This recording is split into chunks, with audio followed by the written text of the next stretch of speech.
How's it going, everybody? My name is Justin, this is Jody, and we are Board Game Perspective, and today we are bringing you guys the games that we played in December of 2020. Yes, this video is late, so we apologize for that, but we figured we would get caught up here and let you guys know what we ended up playing during the month of December. And we've got lots of games to go through, and lots of fun games, some new ones, some repeats, and we might see how we're doing in the chess battle we got going on here. Mm-hmm. So let's get it going. Let's do it. All right, so to start off this list, we are going to start it with the beautiful stained glass game of Sagarata. So tell us about Sagarata a little bit here.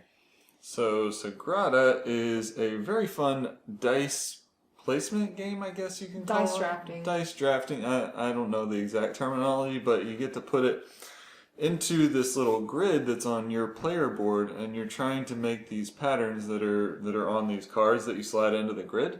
So it ends up making what is essentially a really colorful stained glass piece that is really fun and interesting to do, and it's really pretty to look at as well. So yeah, so the grid that he's talking about, there's like different replacement requirements. Like you can't have the same number next to each other or the same color, but there's restrictions. Or like some spots you can only put a 4 there, or some spots you can only put a blue die there.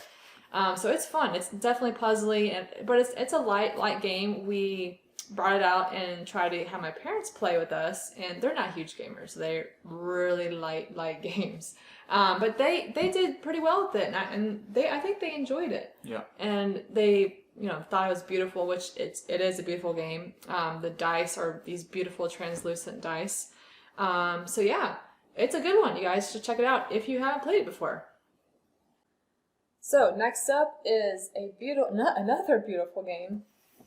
Oceans, the Deluxe Edition, and yes, I like this one a lot. I actually really want to play it again, like now. Can we play it now? So it's a standalone game, but it's in that Evolution series. If you're familiar with Evolutions, then you're going to be somewhat familiar with this game. But it's definitely an interactive game. Some little bit of fierceness in there. And it has that engine building component and a lot of pretty components. Well, you can tell me your thoughts of the game while I get out a couple things, because it's just gorgeous. Okay, so you can't really deny how nice the game looks, especially this Deluxe Edition, which Jody's going to show us here in just a minute. But for me, this game is just a bit much. And, I played Evolution as well one time, and I didn't really like that, but I figured, I'll give the line of games another try and see how it goes. And it didn't work for me, and I can't really express exactly why I don't like this line of games. I don't know if it's the crazy interaction and fierceness of it. I don't think that's necessarily it. I think there's a lot going on. And trying to keep track of all of that is very tough for my tiny little head. So for me, it was just a bit much, but I know Jody really had a good time with it. Yeah, but I mean, the first time we played it was with 4 people. We were learning the game, so there was a lot of downtime. I mean, definitely if you're playing with people who have analysis paralysis, this could take a very long time. That's true. I did feel like there was a lot of downtime. So I mean, maybe if we just played it 2 players, it might be better. But I'm gonna get him to play again because I really like this game.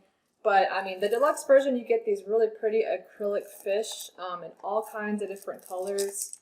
So that just makes the game more fun because you have all this prettiness, and then the cards themselves, you have so many fun, beautiful cards. I don't know if you can see, but they're just so colorful, all these different cards here. And the deluxe version comes with all these pretty sleeves, so you can sleeve all your cards. So you have like the surface cards, which are these here, and then you have the deep cards, which are the dark ones.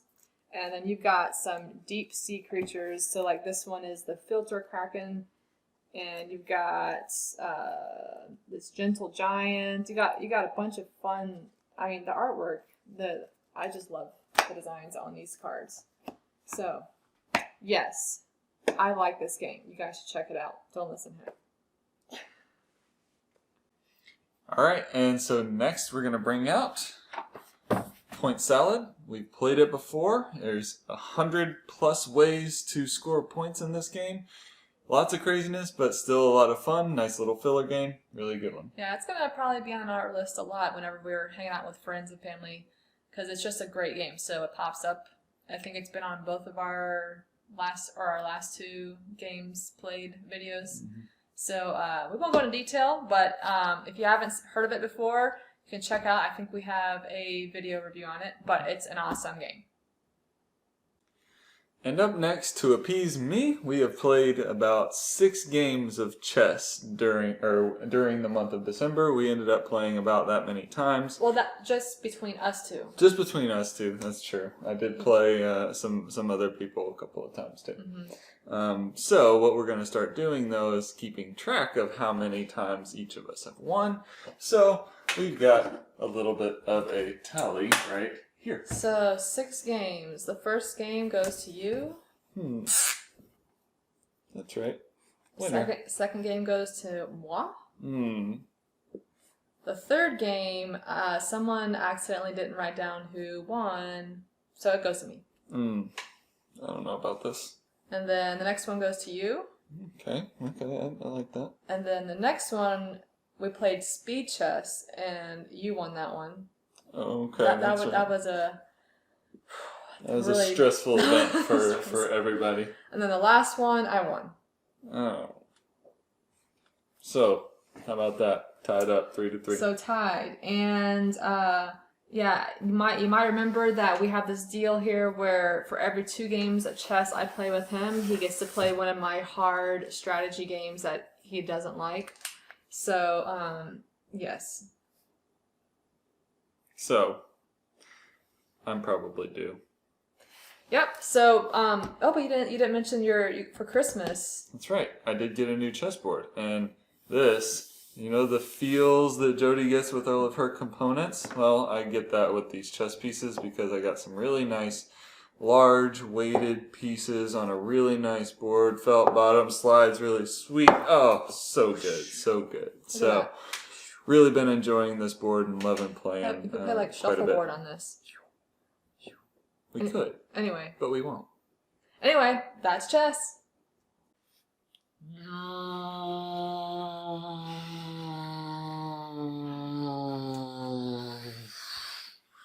Up next is Wayfinders. And this is from Pandasaurus Games. So tell us a little bit about what's going on in this game. This game is fun because I get him to do airplane noises and it flies across 2 different islands and it does really cool landings with sound effects. Sound effects. Yeah, so this one... Be careful with this game. It has side effects. Yeah, so this one has a bunch of different tiles, which are a bunch of different islands, and you are having your airplanes fly around the different islands, and you're trying to build hangars, and you're collecting resources to build hangars, and it's just a nice, lightweight family game. And of course, you can spice it up by doing awesome flying sound effects like we do. It makes the game really fun and enjoyable because you're just little kids playing. That's right. But again, consult your doctor. It does have side effects. And that is Wayfinders. Next up is the splendiferous game of Splendor. This is Splendor. And we brought this out because your sister was here, and we have her hooked on Splendor, so we played it out. And this is a really, really good game, sentimental. This is one of the games that kind of brought us into the hobby a lot more into detail. So, love it. Love the poker chips that come into it. Just a great game. Really is. And now we've got Through the Desert, a game of caravans and desert oasis. Caravans and desert oasis, huh? So it is an abstract game, And you're going to be laying out a bunch of camels out on the board, and the board is a desert, obviously. Obviously. So you're going to be trying to like section off a part of the desert or try to get your caravan to go to an oasis. There's different ways to get points. You have like the longest caravan, or I think there's like these water holes that have points. Mm-hmm. It comes with a lot of camels. So you get tons of nice little plastic camels, and you got your little palm trees and your caravan leaders with your little dudes that kind of snap onto the camel. So it's a fun little, and it's not hard, it's not long, so it's a nice little game. Did you like it, or was it like to you? It was, we thought because it was an abstract game that I might have a little bit more interest in it, but it just didn't grab my attention too much. It just seemed kind of meh. Is it because of the pastel pieces? Not necessarily. That doesn't help. It doesn't help anything, obviously, but I mean, I expect that in a desert setting, I guess, but it's still, like, I think the gameplay was just, to me, it was like, eh. Yeah, it's not the greatest game, but it was fun, and it'll probably stay in our collection. I'm a little sentimental because this was one of my brother's games that kind of got passed on to me, so, so that's Through the Desert. And up next, we played one of the cases in Chronicles of Crime. So, we really liked this game, but for whatever reason, the case that we didn't quite grab our attention the way that other ones did before it. Not really sure why. All the other ones have been fantastic, but we definitely still love this game from Lucky Duck Games. Yeah. Maybe it's just because we didn't get a right clue or something at the beginning. Yeah. We ended up getting the case pretty much right. I think it just took us a little bit longer. But it took us a while to figure it out. And yeah, we were jumping from place to place, and I think it was maybe a little unnecessary. I maybe think we missed something earlier. Yeah, I think we probably could have solved it sooner, but we just kept trying to solidify what we thought. So I think that might have dragged it out and maybe made it not as fun because we just were trying to make sure we knew, but we knew. So yeah. So that's Chronicles of Crime. We love this game. Definitely recommend that you guys try it out. It's app driven, so it's fun if you like that kind of thing. So Viscounts of the West Kingdom, awesome game. We got to play it with one of our friends up in Pennsylvania.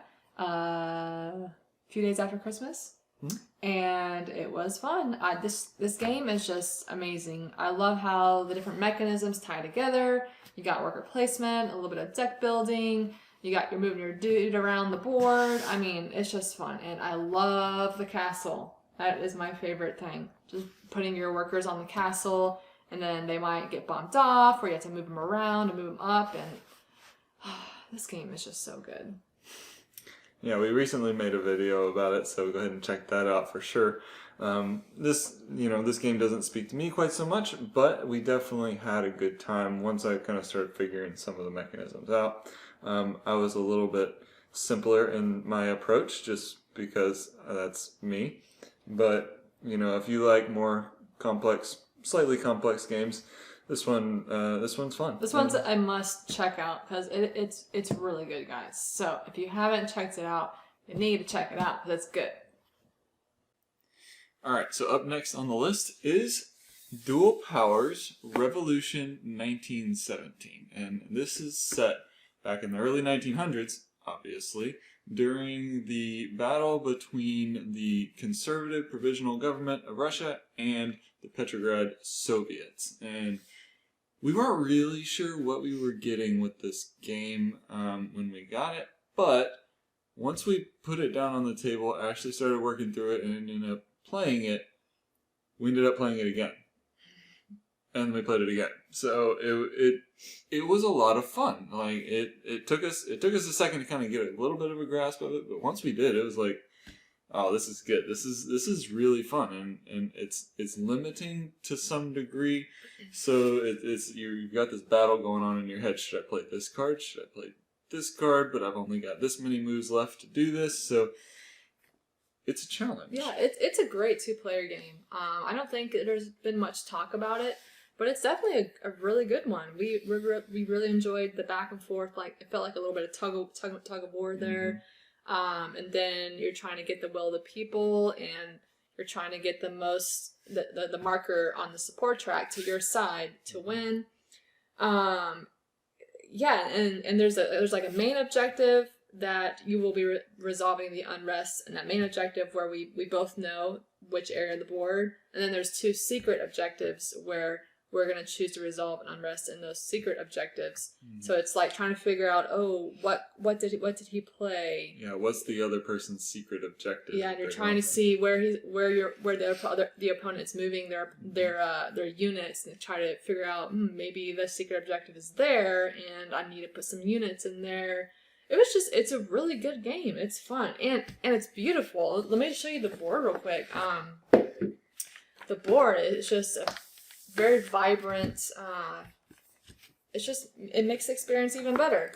So this get you. So if you can see, it's just really, really beautiful, and you've got this calendar track which moves along the time. So that could be one game into condition if you run out of time. But it's just a great game, and I don't think it's getting much love where I think it should, because it's a solid 2-player game. For sure. So that is Dual Powers. So Agizia Shifting Sands, published by Stronghold Games, is another game that we played that was good and fun. We played a 3-player version of this. So you got the big board, and you got the Nile River running down the center, and each player has some boats that you're placing your boats along the Nile River, and you have to move in one direction. And there's a way to block opponents. If you choose one spot, then the player may not be able to go there. Depends on which location, because on some of the building sites, multiple people can go. So it's fun. I mean, what did you think about the game? Did you like it? So, I did enjoy this game. It was fun. It was interesting trying to play that little bit of a mind game as you're moving down the Nile, because you can only place beyond where somebody has already gone. So you're trying to figure out where you've gone. Where you've gone. So you kind of have to play. How far do I need to go on this next move? But I kind of want that resource. I don't want somebody else to get that resource. So it's like, do I go get it, or can I wait another turn? So it's kind of like playing this little bit of a mind game with the other players. So I thought that was interesting. And there's multiple ways to score points, and you got some production going on. It's just a nice, pleasant game to play, and the board's beautiful. And we all know I like beautiful components and boards, so that's a plus. So yeah, that's Agizia Shifting Sands. You guys should check it out. So the last game on our list is something we got for Christmas, a nice wooden game, and it's probably pretty obvious because it's right behind us. So go ahead and grab that fun little game there. Little. So we took this up to Pennsylvania and played this with our friends, and we had a blast. We played it a lot. In case you're not familiar with it, you put these pegs that you got all in these holes in the center here, and you got discs, and you're trying to flick your disc into the hole or knock players off into the tray here. But it is a lot of fun. You just get to flick discs, and I mean there's going to be like a lot of different discs out here of different colors, or black and white is what we have, and you're trying to queue up and hit the other opponent. But of course there's pegs out here, so that might be an obstacle too. But this is a fun one. Yeah, it's a lot of fun. It's easy to pick up on, what the rules are. You can learn it in 3 minutes, and you're playing, and the skill level, it's surprising how inaccurate we can be, and how you really have to control the strength in which you're actually hitting these discs. Because if you don't hit it right, it shoots all the way off the end of the table just like that. Or if you shoot it too light, you end up just dead.